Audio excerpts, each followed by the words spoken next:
ফিলিস্তিনের অবরুদ্ধ গাজা ভূখণ্ডে ইসরায়েলি বর্বর হামলায় ৫ সাংবাদিক নিহত হয়েছেন। ভূখণ্ডটির একটি হাসপাতালের পাশে ইসরায়েল হামলা চালালে প্রাণ হারান তারা।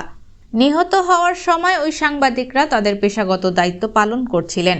বৃহস্পতিবার ২৬ ডিসেম্বর এক প্রতিবেদনে এই তথ্য জানিয়েছে সংবাদ মাধ্যম আল জাজিরা। সংবাদ মাধ্যমটি জানায়, ফিলিস্তিনি কর্তৃপক্ষ এবং মিডিয়া রিপোর্ট অনুসারে মধ্য গাজার একটি হাসপাতালে আশেপাশে ইসরায়েলি হামলায় ৫ সাংবাদিক নিহত হয়েছেন।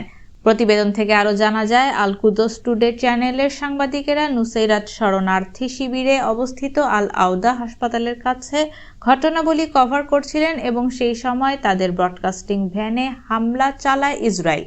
হামলার পর সোশ্যাল মিডিয়ায় ছড়িয়ে পড়া একটি ফুটেজে একটি গাড়িকে আগুনে পুড়তে যেতে দেখা গেছে। সাদা রঙের ওই ভ্যানে একটি ভিডিও থেকে নেওয়া স্ক্রিনশটে গাড়ির পেছনে বড় লাল অক্ষরে প্রেস শব্দটি দেখা যায়।